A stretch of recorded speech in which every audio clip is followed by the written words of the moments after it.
Hello there and welcome back. In this video we are going to see how you can set up actions in Forgejo. So let's call this repository Python and we are going to create this repository. What we want to do is to basically define actions, and here we can create a new file. So this new file is going to look like as follows. So basically we are going to create a Forgejo workflow YAML. So dot Forgejo /workflows and demo.yaml. And inside this demo.yaml is where we are going to define our pipeline. Currently, it's going to be empty. And in the main repository file, we are going to create a new file, or rather a folder, and we are going to call this tests. And here we are going to have test a.py, and the content of the test is going to be the following. We have a small Python code.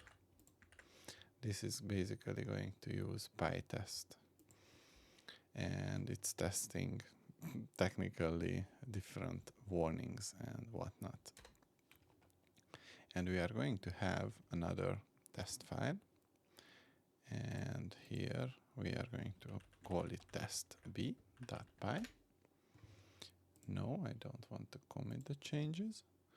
And here we are going to have the following content. Okay. So now this is how the repository looks like. And here in the demo.yaml, we are going to have to do the following. We are going to edit the file, and as we are editing it, we are going to say that on push event, we want the following jobs to be executed. We need a checkout, which runs on shell, and the steps are going to be as follows. The first one is checkout source code, and we are going to use the actions /checkout at v3 and with path dot. So basically we are going to use a defined action from Forgejo, and we are going to check out the source code to the current folder. After that, we are going to have to install the dependencies. So install PyTest module. And we are going to run the Python 3.11-m pip install PyTest with break system packages. And finally, as the name suggests, run PyTest. And we are going to run Python 3.11-m PyTest. So PyTest is going to basically pick up any test definition which is in the tests folder of the root of the repository. And now, if we go back to the Python repository, we can see that this is running. So currently it's setting up the job, and the checkout is running at the moment. These are the paths that it is using. So it has a cache folder, and we are installing the PyTest module and then running it. This is the output of the PyTest module, and now the job is complete. So what I noticed is that RPi cluster. Yeah, I have migrated the Forgejo to the Raspberry Pi 4 because the Pi 0 was terribly weak to run this. So this needs the executor, the node executable in the path. So I have installed node so that basically the executor can do its job. And apart from that, it's very similar as to how you would define like a GitLab workflow or GitHub workflow. If you are familiar with that, that is also using some similar folder structure, so to speak. And now here you can see that the very first action has succeeded.